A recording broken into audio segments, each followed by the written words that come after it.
da força do pecado, do maligno, mas também nós fomos livres da religiosidade.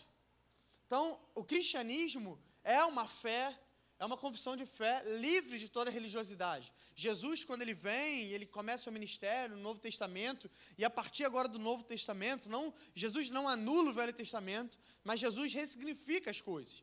E agora, a relação com Deus, o relacionamento com Deus, que era baseado em religiosidade, baseado em ritos, em dogmas, em pode ou não pode, agora Jesus proclama um novo tipo de relacionamento, que é baseado num relacionamento íntimo com Deus, amém? Hoje, nós, pelo menos aqui, você nunca vai ver um pastor ou algum líder apontando a sua cara e falando que você não pode ou não pode, amém? Aqui, nós te instruímos a ter uma vida guiada pelo Espírito Santo de Deus, porque é o Espírito Santo que vai te dizer o que você pode ou não pode, amém? A gente não está aqui para ser pai de ninguém, dono de ninguém. Todos nós aqui temos o Espírito de Deus, nós ouvimos a voz de Deus, e todos nós podemos ouvir sim ou não dele, não de homem, amém? A religião cristã, a fé cristã, é baseada em cima da liberdade. Mas agora aqui, esses judeus, nesse contexto, estão tendo dificuldade com isso. Como assim? Eu cresci não podendo comer tal comida. Por exemplo, os judeus naquela época, até hoje, não podem comer carne de porco. E aí, então, eles estavam ali, pensa, num churrasco do GC da época, amém? Quem não gosta de churrasco. E eles ali, agora está o churrasco, aí pensa, está os judeus ali, os romanos. E aí, está tudo bem, franguinho. E aí vem um romano e coloca uma picanha suína na brasa, com limãozinho forte, né? Quem gosta aqui, amém? É forte, né? E aí, na hora que esse irmão romano colocou essa picanha suína na brasa, jogou o limãozinho, o irmão falou, peraí, irmão, a gente não pode comer carne de porco. Peraí, por que não pode? E aí começou aquela discussão ali. Então, uns se escandalizavam, uns brincavam. E agora o apóstolo Paulo está escrevendo esse capítulo. Fala, cara, vocês precisam lidar com a harmonia. É claro, aí ele começa a falar, eu estou convicto de que hoje não tem nada que impeça a gente de fazer o que a gente quer. Por exemplo, nesse contexto, não tem nada que impeça a gente de comer uma carne de porco, por exemplo. Mas se isso escandaliza seu irmão, não faça na frente dele. E o apóstolo Paulo, então, vai basear esse convívio em cima do amor. E ele vai dizer que se a gente tiver amor um pelos outros, o amor também vai prevalecer o respeito. E ali eles vão ter um relacionamento harmonioso. Mas então a gente chega no tema principal dessa mensagem, que é quando o apóstolo Paulo vai dizer, diante disso tudo, que o reino de Deus não é comida nem bebida. Então ele está ensinando algo, ele está falando, olha, comida, enfim, escandaliza, ele ensina sobre isso, mas ele chega no ponto ápice dessa mensagem, ele vai dizer, o reino de Deus não é sobre isso. Ou seja, o reino de Deus não é sobre coisas dessa terra. O reino de Deus não é sobre coisas que nós divergimos, materiais. Comida e bebida são coisas tão banais perto da grandeza do reino de Deus. Vocês estão discutindo se um pode comer carne de porco ou não. Peraí, o reino de Deus é muito mais sublime do que isso. O reino de Deus é muito mais glorioso do que isso. Mas se nós pararmos para refletir nos dias de hoje, talvez a gente não discute mais sobre carne de porco, mas a gente discute sobre coisas tão banais. Por exemplo, como é que fica mais forte, né? Você viu que ficou espiritual, né? A gente diverge de coisas que são simples, mas a gente está tanto peso com isso. Por exemplo, essa coisa que está na moda hoje de falar de igreja de parede preta, por exemplo, né? E aí fala, não, porque é igreja de parede preta, qual é a diferença da igreja de parede preta para a igreja de parede branca? A cor da parede? E aí ficam discutindo horas com isso. Não, por que não pode? Por que pode? Peraí, o reino de Deus tem coisas muito mais sérias para a gente conversar. O reino de Deus tem coisas muito mais profundas para a gente falar. Aí a gente fica discutindo, cara, pode ouvir essa música ou não pode? Pode fazer tatuagem ou não pode? Não pode não, é pecado, tá? Amém? E a gente fica discutindo coisas tão banais, brigando. A gente briga com o irmão do GC porque fez...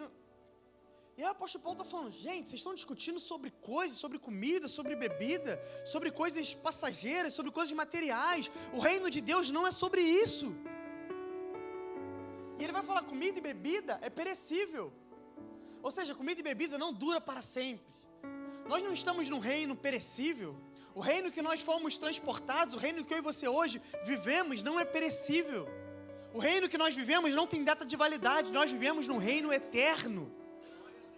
Então, se nós vivemos no reino eterno, por que a gente está discutindo sobre coisas que não são eternas? Cor de parede é eterna? Tatuagem, música, comida, nada disso é eterno. E o apóstolo Paulo vai falar então, o reino de Deus não é comida nem bebida. Para de gastar nosso foco com isso, energia com isso. Mas ele vai dizer, o reino de Deus, que é muito maior, muito mais sublime, muito superior, se consiste em justiça, paz e alegria no Espírito Santo. E é interessante porque ele vai afirmar que é através do Espírito Santo, ou seja, não é um reino material, não é um reino físico. O próprio Jesus vai dizer em Lucas 17, o reino de Deus não é visível, não tem visível aparência. Uns dirão, ele está aqui, outros dirão, ele está lá, mas ele vai dizer, o reino de Deus não está lá, nem está aqui, o reino de Deus está entre vocês, está entre nós, o reino de Deus está entre a igreja, amém? O reino de Deus não tem a ver com esse prédio aqui um dia foi um teatro, que passou todo tipo de peça, hoje é a igreja de Jesus, amém? Porque nós estamos aqui, daqui a pouco o culto vai acabar, o zelador vai fechar, e isso aqui vai ser só um salão.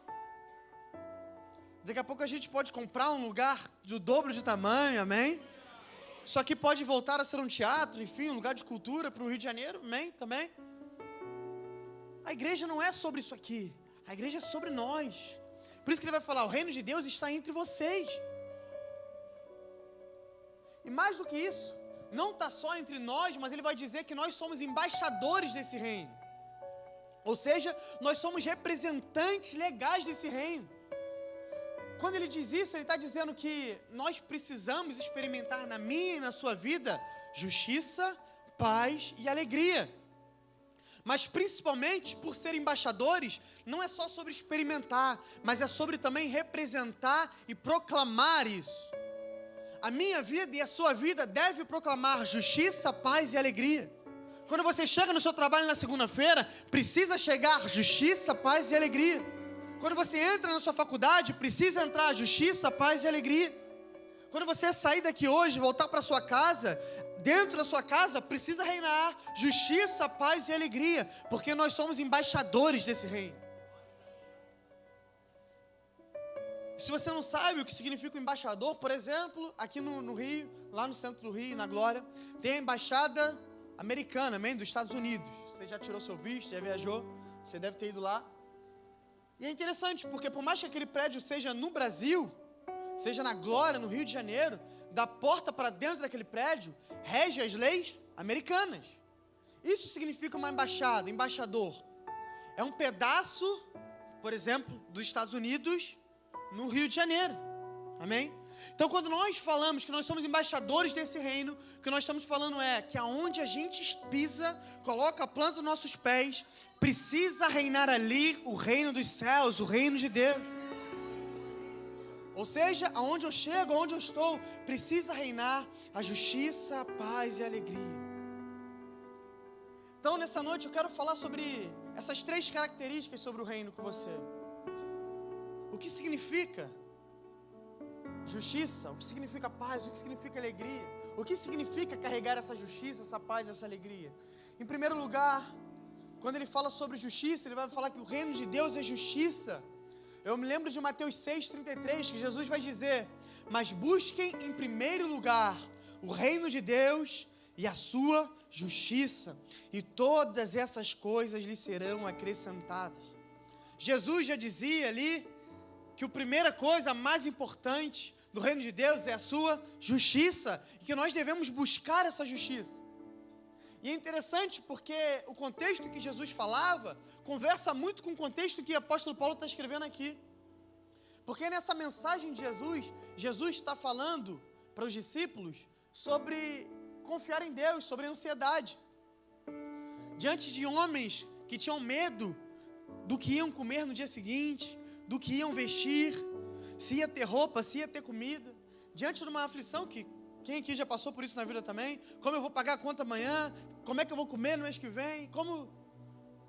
Todos nós temos preocupações. Então Jesus, diante das preocupações dos discípulos, eles falam: vocês estão se preocupando com coisas que não é papel de vocês. Gentios se preocupam com isso. Gentios se preocupam com o que comer, com o que vestir. Vocês têm um pai que está cuidando de vocês. Então não viva gastando sua vida buscando comida nem bebida. Busque o reino de Deus e a sua justiça, e todas essas outras coisas vão ser acrescentadas. Ou seja, quando eu busco o reino de Deus e a justiça dele, comida, roupa, casa, tudo o resto é me acrescentado. Nós não podemos inverter a ordem. E infelizmente, quantas vezes a gente não tem invertido a ordem? Quanto tempo você tem gastado preocupado com as coisas passageiras da vida, com o que você vai comer, com o que você, aonde você vai morar, com isso tudo? E qual é a porcentagem de tempo que você está buscando o reino de Deus e a sua justiça? Infelizmente, a gente inverte a ordem. Mas Jesus aqui, e o apóstolo Paulo está falando, nós devemos buscar a justiça dele. E não uma justiça comum, mas uma justiça verdadeira. Eu não vou ler, eu botei muito versículo aqui, mas eu não vou ler todos. Mateus 5, versículo 20, Jesus vai dizer também para os discípulos: a justiça de vocês não pode ser igual à justiça dos escribas e dos fariseus. Ou seja, ele não está falando que a gente deve buscar justiça, mas um padrão correto de justiça. Qual que é a justiça dos escribas e dos fariseus? Uma justiça hipócrita. Naquela época, os escribas e os fariseus eram os representantes da religião. Eram os homens que estavam nas sinagogas, eram os homens que estavam nas ruas, orando para todo mundo ouvir, para todo mundo ver que eles eram religiosos, que eles eram os homens de Deus. Mas na verdade, os frutos das suas práticas eram completamente contrárias. Ou seja, tinha fama de religioso, tinha fama de espiritual, tinha fama de justo, mas na verdade era hipocrisia, era uma máscara, era uma roupa. E agora Jesus está virando para os seus discípulos e está falando: a justiça de vocês não pode ser igual à justiça dos escribas e dos fariseus. Ou seja, a justiça do reino, a justiça do meu reino e a justiça que vocês precisam buscar precisa ser uma justiça íntegra, sincera, verdadeira. Não uma justiça para as pessoas verem. Não uma justiça para parecer que nós somos justos, não. Há homens que aparentavam ser algo, mas que não eram de verdade. Homens que pareciam ser uma coisa, mas não eram. A nossa justiça não pode ser igual a desses homens. E aí Jesus vai dizer também, no início do Sermão do Monte, ele vai dizer: bem-aventurados que têm fome e sede de justiça, porque serão saciados. Jesus vai dizer: bem-aventurados os perseguidos por causa da justiça, porque deles é o reino dos céus. O reino dos céus é para aqueles que buscam a justiça e são perseguidos por ela. Sabe por que ele fala que nós vamos ser perseguidos por ela? Porque eu e você vivemos no mundo injusto. Como eu falei, nós somos embaixadores de um reino que já veio, mas não veio na sua totalidade. Um reino que é e é por vir ao mesmo tempo. Um reino que se manifestou de certa forma, mas ele só vai se manifestar na totalidade quando Cristo voltar para a terra e nos buscar. Porém, ele vai estar dizendo que até lá nós somos embaixadores de um reino celestial, mas vivendo num mundo que rege um reino caído. Ou seja, o reino que rege essas ruas da porta para fora é um reino caído. O que prevalece lá fora é injustiça. O que prevalece no nosso trabalho é injustiça, na nossa faculdade é injustiça. Enquanto Cristo não voltar e reorganizar todas as coisas e não fizer tudo novo, nós estamos no mundo caído. Nós não somos daqui, amém? Nós somos de uma pátria celestial, mas nós estamos aqui. E se nós estamos aqui, nós vamos lidar diariamente com injustos. Nós vamos lidar diariamente com lugares onde reina a injustiça. E é por isso que Jesus vai falar: se você quer ir na contramão do mundo, se você quer proclamar justiça no mundo injusto, se prepare para ser perseguido. Porque o mundo não está acostumado com essa justiça. O mundo não vive essa justiça. Vamos lá, a gente não precisa ir muito fundo. Eu não preciso contar a história aqui. Todo mundo sabe as injustiças que acontecem diariamente no mundo aí fora. De tudo que é tipo, preconceito, racismo, todo tipo de injustiça. Ou só eu vivo nesse mundo? E a verdade é que quando nós se levantarmos para ir contra esse reino caído de injustiça, para pregar a verdadeira justiça, a verdade é que nós seremos perseguidos. Mas ele vai dizer: vocês serão perseguidos sim, mas a vocês pertence o reino dos céus. Nós devemos ser instrumentos de justiça nesse mundo caído. O seu chamado, o meu chamado principal, como embaixador desse reino, é proclamar a justiça onde é que nós estejamos. Isaías 1, versículo 17 vai dizer: aprendam a fazer o bem, busquem a justiça, repreendam o opressor, garantam o direito dos órfãos, defendam a causa das viúvas. A justiça que vem de Deus é a base do reino, e nós precisamos proclamar essa justiça também. Por isso nós devemos sim, se possível, e na verdade devemos, nos envolver com a causa da justiça social. Ajudar as pessoas que estão passando por opressão, estão sendo oprimidas, estão sofrendo injustiça. Eu e você fomos chamados para ser a resposta. E quantas vezes a gente como igreja não se cala com assuntos, e é por isso que a igreja se cala. E aí a igreja depois quer meter malha, por exemplo, não quero falar de política, de partidária aqui, mas a igreja em sua maioria quer falar mal, por exemplo, da esquerda. E a verdade é porque eles estão se posicionando em uma área que nós estamos nos calando. A igreja devia estar pregando contra o racismo, por exemplo. A igreja devia estar pregando contra a pobreza, por exemplo. Só que nós estamos calados nisso, vivendo tão ocupados com a nossa religiosidade. Enquanto isso tem pessoas se posicionando nessa área. E depois que a gente se calar, não adianta a gente querer tomar de volta. Nós fomos chamados para proclamar justiça. Aonde você pisa, precisa chegar na justiça de Deus. Você foi chamado para ser o embaixador do reino. O embaixador do reino de Deus é ser o embaixador de justiça nessa terra. Aonde você tem chegado, a vida das pessoas tem melhorado.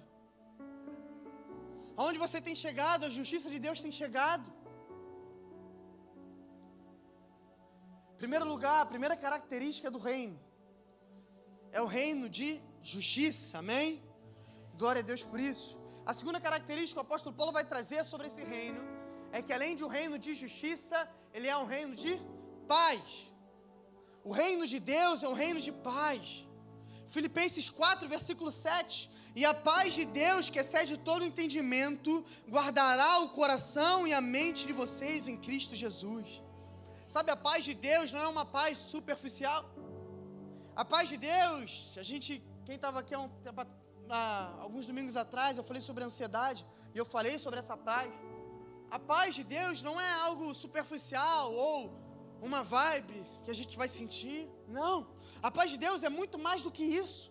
A paz de Deus guarda o nosso coração, guarda a nossa mente, guarda as nossas emoções, guarda os nossos pensamentos. Quem aqui já experimentou isso? Estava no meio de um caos, de uma turbulência, parecia que estava tudo dando errado, mas de uma forma sobrenatural você continuava com paz. Uma paz que ninguém explica, como a própria palavra vai dizer, a paz que excede todo entendimento. Esses dias eu e o pastor Igor, a gente foi fazer uma visita para uma família que está no hospital. E eles estão passando lá uma situação delicada com o neném, que nasceu morto, enfim, e ali eles reanimaram. E esse neném vai fazer 1 mês e meio agora, ele ainda está no UTI. E a gente tem orado para essa família, eu e o pastor Igor fomos lá. E é interessante, porque a gente estava conversando com o pai da criança. E eu falei, cara, que loucura, porque você está falando comigo, eu só consigo sentir paz nas suas palavras. Um homem que está com um filho dentro de uma sala ali na UTI, pensa só na cena, eles tiveram filho, eles nunca abraçaram o filho deles.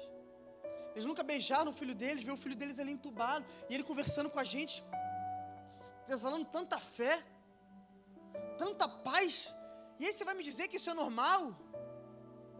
Você vai dizer que isso é um padrão normal? Quantas vezes as pessoas passam por situações muito menores e perdem a cabeça, na verdade, perdem a razão, se desesperam, e ele está ali diante daquela situação tão difícil. Eu falei, cara, eu quero glorificar a Deus pela sua vida, porque se eu estou conversando com você, eu só consigo sentir paz, cara. E isso só Deus pode fazer. Essa paz, a gente só pode experimentar através do Espírito de Deus. Ninguém explica essa paz. Ninguém explica. Como eu dei o exemplo também nessa pregação, em Atos vai dizer que a igreja tinha paz. A igreja estava sendo perseguida, presa. Só Pedro e João ali foram presos 2, 3 vezes. Estevão foi apedrejado. Pressão de todos os lados. E a Bíblia vai dizer que eles tinham paz. Porque paz não tem nada a ver com o que está do lado de fora. Paz tem a ver com aquilo que está dentro de nós. Tem gente experimentando paz diante de um cenário completamente caótico. Tem gente experimentando paz sem comida na despensa. Tem gente experimentando paz com a guerra ao redor. Enquanto isso, tem gente numa mansão, cobertura, frente ao mar, querendo tirar a própria vida. Vai explicar isso? Que a paz não está no dinheiro, a paz não está na garantia financeira, a paz não está numa mansão, num carrão, a paz não está na comida, na bebida, a paz não está nas coisas dessa terra. A paz de Deus excede todo o entendimento, e ela só pode ser vivida através do Espírito de Deus.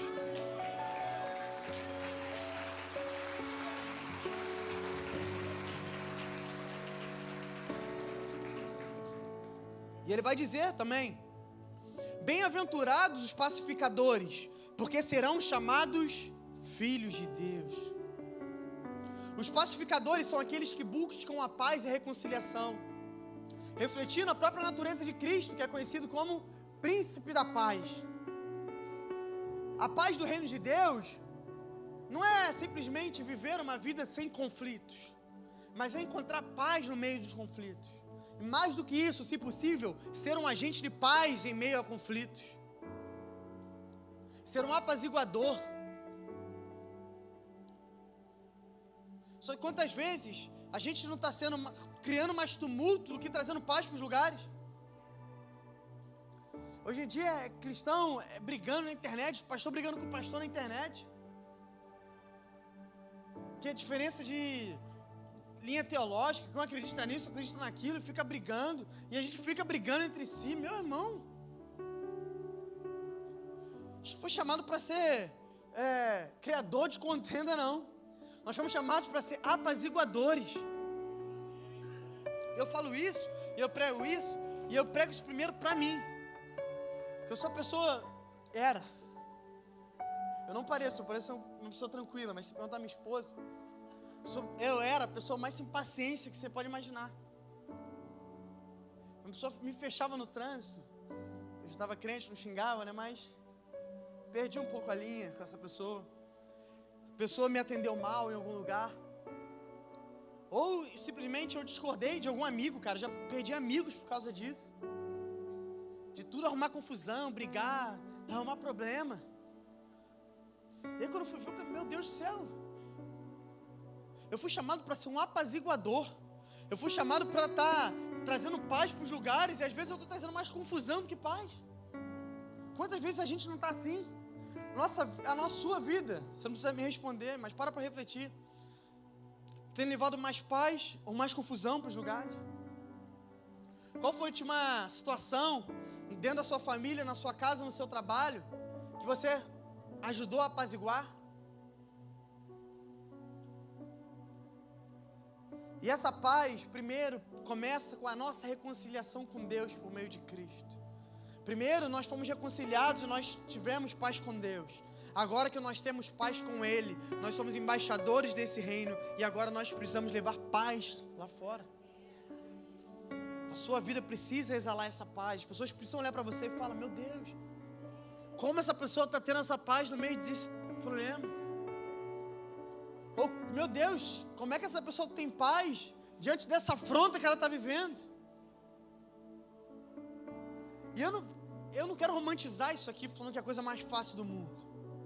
Para eu ser tratado nessa área, não foi fácil agora tomar uma fechada e... Glória a Deus, Deus te abençoe. É um eterno processo de matar a nossa carne. Mas essa é a fé que nós vivemos. Essa é a religião que nós vivemos e que nós escolhemos. Aquele que segue a Jesus precisa se apegar à palavra dele que diz: quando alguém te der um tapa numa face, vira outra.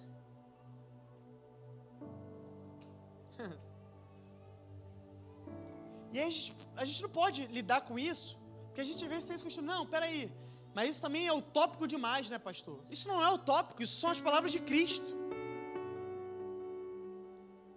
São as palavras de Cristo. Mas às vezes a gente se apega a alguns ensinamentos que a gente julga ser mais fácil a gente viver. Mas se ele está falando que a gente é capaz de viver isso, nós somos capazes de viver isso. Mas a verdade é que ninguém é capaz de viver isso na força do próprio braço.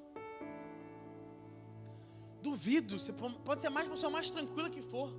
Tomar um tapa numa face e virar outra. Porque uma coisa é tomar um tapa e não revidar. Tem pessoas que são tranquilas ao ponto de não revidar. Mas tomar um tapa na face e ainda virar outra, a gente concorda aqui que a gente está falando de um nível um pouco mais elevado. Mas isso é impossível, humanamente falando. Se você falar, pastor, tem gente que aqui falou, é isso? Acho que eu vou desistir. Procurar outra religião, outra... Mas Jesus está falando isso, e quando nós falamos aqui, é justiça no Espírito Santo, e é paz através do Espírito Santo. Só o Espírito pode capacitar a gente a viver essa paz. Só o Espírito pode capacitar a viver uma vida, e eu quero profetizar isso. Você vai ser um homem, uma mulher de Deus, que no meio da tempestade, no meio de problemas, no meio da crise, no meio de confusão, você vai exalar paz, e mais do que isso, você vai carregar paz para todos os lugares que você pisar. Quando você chegar nos lugares, as pessoas não vão entender e vão falar, meu Deus, o ambiente mudou do nada, uma paz reinou. É porque você é o embaixador do reino, e aonde você pisar, o reino de Deus vai chegar naquele lugar. Em nome de Jesus. E por último, a última característica que o apóstolo Paulo vai nos ensinar e vai falar sobre o reino de Deus é que além de ser justiça e paz, ele é o reino de alegria. Gálatas 5, versículo 22. Mas o fruto do Espírito é amor, alegria, paz, longanimidade, benignidade, bondade, fidelidade, mansidão, domínio próprio, e contra essas coisas não há lei. A Bíblia vai dizer, o apóstolo Paulo mesmo vai dizer em outra carta aos Gálatas, que a alegria não é algo natural, mas é fruto do Espírito. E por ser fruto do Espírito, é algo que flui pelo Espírito e que vai fluir de forma natural, através de um relacionamento com Ele na nossa vida. Alguém aqui já viu uma laranjeira, por exemplo, fazer força para dar laranja? Alguém já viu? Passou e a laranja... Me diz outra árvore de fruta, que esqueci. Pomar, é de maçã e pomar, né? Sei lá. Cai, deu um branco agora. Goiabeira, né? É goiabeira o nome? É. Já viu uma goiabeira no fogo? Sai goiaba. Não. Goiabeira está ali, plantada num solo fértil, tem raízes profundas, está recebendo nutrientes da fonte, amém? Está sendo regada, cai a chuva ali, e naturalmente ela dá a goiaba dela ali, dá a laranja, a laranjeira. E o fruto do Espírito é assim, nós não forçamos, não, peraí, essa segunda-feira eu vou exalar fidelidade, na terça-feira eu vou exalar amor, não, isso são coisas naturais. É interessante que é o fruto do Espírito, não são frutos. Quando diz o fruto, é tudo isso dentro de um fruto só. Então a gente não pode escolher também, não. Eu quero ser alegre, mas não quero dar amor. Não, eu quero exalar longanimidade, mas eu não quero exalar... Não. Tudo isso está dentro de um fruto só. E esse fruto nós vamos dar vivendo uma vida no Espírito. A alegria é um fruto do Espírito Santo, é uma característica essencial na vida do cristão. A alegria reflete a presença de Deus na vida de alguém. Quantas pessoas aqui já não foram constrangidas que alguém chegou alegres, felizes? Você não sentiu quase que a presença de Deus no sorriso daquela pessoa? Às vezes você está aqui, você chega num dia cansado do trabalho, não é verdade? terça-feira, vem direto do trabalho, chega ali, tem uma galera ali na recepção com a balinha, boa noite, às vezes só com um sorriso, só com a alegria que ela te recepciona, cara, seu dia já muda, não é verdade? Porque a alegria, ela carrega a presença de Deus. Salmos 16, versículo 11. Tu me farás ver os caminhos da vida, na tua presença a plenitude de alegria, à tua direita há delícias perpétuas. Só na presença de Deus nós encontramos alegria plena. Por isso, que eu não sei você, mas eu já tive essa experiência aqui, ou talvez você esteja tendo. Antes de eu me converter, antes de eu entrar na presença de Deus, quantas vezes eu não estava num lugar, por mais alegre que parecia que eu estivesse, quando eu chegava em casa, eu colocava a cabeça no meu travesseiro, eu não sentia um vazio. Não é verdade? Estava lá com seus amigos, seja lá onde você estava, fazendo o que você estava, bebendo, enfim, fazendo o que quiser. Ou não bebendo não, só com os amigos, alegre lá, brincando. E aí quando você chegou sozinho, não é verdade? No seu quarto. Ou quem já teve, cara, eu quero tanto comprar aquele carro. E aí você gasta tudo, trabalha. Quando eu tiver aquele carro eu vou ser feliz de verdade. Você compra aquele carro dos sonhos, 0 quilômetros, tal, cheirosinho. E aí você entra, um dia, 2 dias, você passa uma semana, um mês, você percebe que aquele carro não tinha poder para fazer a pessoa mais feliz, a pessoa mais alegre, não é verdade? Eu vivi isso, eu fazia de tudo, experimentei tudo que você pode imaginar, e por mais prazer momentâneo que aquilo me desse no momento, quando eu chegava em casa, quando eu estava sozinho no meu quarto, quando eu estava sozinho com meus pensamentos, eu percebi que eu era uma pessoa infeliz. E só quando eu encontrei a presença de Deus, quando eu encontrei a Cristo, eu percebi o que era alegria de verdade. E agora é interessante porque é um paradoxo. Porque às vezes agora nessa presença, mesmo sem o carro que eu sonho, às vezes mesmo sem viajar ainda para o lugar que eu sonho, mesmo às vezes sem fazer as coisas que eu sonho, eu sou feliz. Eu sou alegre. Não que eu não quero viver tudo isso, mas a verdade é que se eu viver tudo isso, vai ser só um complemento, porque eu já sou feliz em Cristo, eu já tenho meu prazer nele. Uma vez eu ouvi um pastor dando um exemplo sobre isso, sobre ser satisfeito em Cristo. Ele deu um exemplo que ele estava com um pastor amigo dele, e eles estavam, na verdade alguns pastores, eles estavam num rodízio de pizza. No rodízio não, era num lugar de pizza, enfim, e aí começou a chamar, pizza de calabresa, 4 queijos, tal, eles foram comendo. Aí quando estava todo mundo já satisfeito, ele falou assim, vou pedir mais uma, hein? Todo mundo, cara, não precisa. Não, vou pedir mais uma. Ele foi lá e pediu mais uma pizza. E aí como estava todo mundo cheio, satisfeito, como eles falaram, comeu mais uma fatia, 2 ali, mas a pizza sobrou. Aí, aquele homem, aquele pastor, ele falou assim, agora eu vou pedir uma pizza de chocolate, a pizza doce. Ele falou, não, pode pedir, eu quero. E aí veio aquela pizza de chocolate, todo mundo que não estava mais com fome comeu a pizza inteira. E aí ele deu um exemplo falando que isso é encontrar a plenitude de prazer em Cristo. Cristo aqui é como se fosse todas aquelas pizzas salgadas aqui que saciou eles. Eles podiam muito bem ir embora para casa e estava todo mundo cheio, não é verdade? Mas aquela pizza de chocolate ou a doce que veio, foi só um prazer a mais. E aí ele vai comparar, isso tudo é o que a gente pode ter mais na nossa vida. Carro, casa, uma conta bancária legal, uma empresa legal. Pode ter, vai ser gostoso a gente comer. Mas a verdade é que se não viesse, a gente se levantaria e a gente iria embora satisfeito.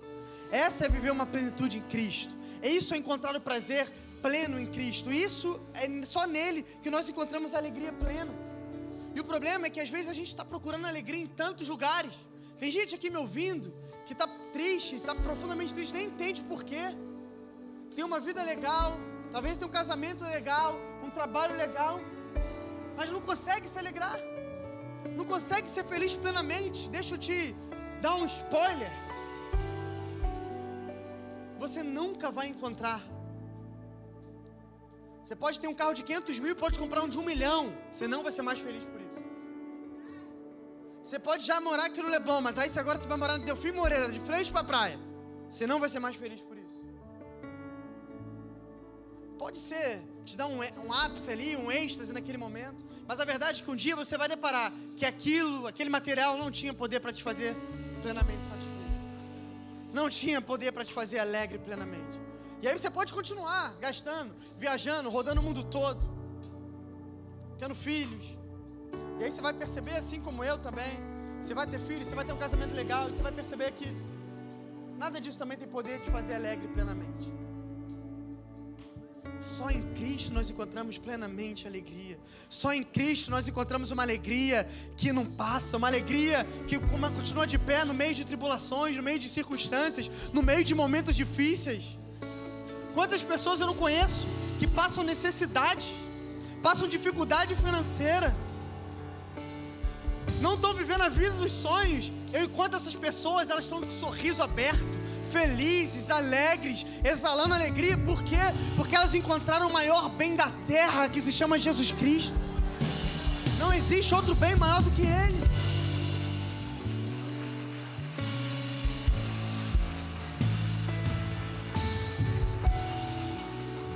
Mas sabe, para terminar, talvez você chegou aqui, você ouviu tudo isso, fala: pastor, muito lindo isso,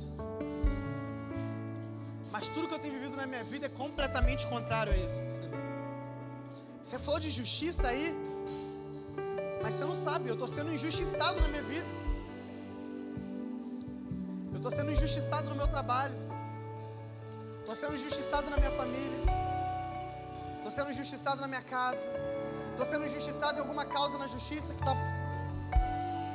Ou talvez você seja a pessoa que entendeu que você não está sendo um canal de justiça, quem sabe? Ou talvez você fala: pastor, você falou de paz aí, a última coisa que eu tenho na minha vida é paz. Só eu sei quantas noites que eu não consigo dormir direito, acordo toda hora preocupado, não consigo pegar no sono, preocupado com boleto de amanhã, com as contas que eu tenho que pagar. Minha casa, pastor, você não sabe, só o sangue de Jesus. É marido que sai de casa e que briga, e é filho que tá... Você não sabe, pastor, como é que está a minha casa. Você não sabe como é que está a vida da minha empresa, um caos que está, um caos financeiro. Aí, de vez de viver paz, fala: pastor, está falando de paz, mas na minha vida só tem guerra, só tem crise, só tem problema. Ou a gente falou sobre alegria aqui, sobre ser plenamente alegre em Cristo, encontrar essa alegria nele. Mas você fala: pastor, só o que eu tenho na minha vida é tristeza. Tristeza, lágrima, choro e ranger de dentes. Pastor, se alegrar, não lembra a última vez que eu me alegrei.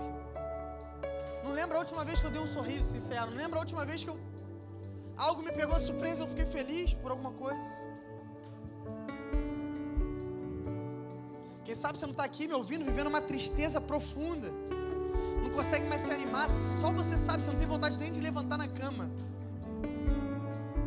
Vai para o trabalho, vai fazer só o sangue de Jesus, quase que arrastado. E sabe, refletindo sobre o reino de Deus como lugar de justiça, paz e alegria, a gente precisa perceber que esse lugar, por mais distante que pareça da sua vida, da minha vida, não é um lugar distante, muito pelo contrário, é um lugar acessível. E eu falo por experiência própria, alguém que já viveu tudo isso, ausência de paz, ausência de alegria, mas hoje minha vida está longe de ser perfeita. Tem muitas coisas boas na minha vida, e graças a Deus por isso, cada dia melhor com Cristo, mas está longe de ser perfeita. Mas não falta na minha vida justiça, paz e alegria, um dia sequer.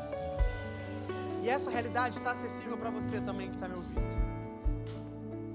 Mas sabe, essa é uma realidade que, como a gente falou no início, e a gente vai terminar com isso, é a realidade de um reino que só é possível acessar através do Espírito. E só é possível acessar através do Espírito, só é possível acessar através de um novo nascimento. Só é possível acessar através de uma nova vida em Cristo. Quem sabe você está me ouvindo aqui, nunca entregou sua vida plenamente para Cristo. Quem sabe você está me ouvindo aqui, está desviado, afastado. deixa eu te avisar, deixar claro para você. Você não vai encontrar paz plena, alegria plena, justiça plena fora dele. Por isso eu quero te convidar a ficar de pé nessa noite. Se você puder ficar de pé, fechar os seus olhos, colocar a mão sobre o seu coração.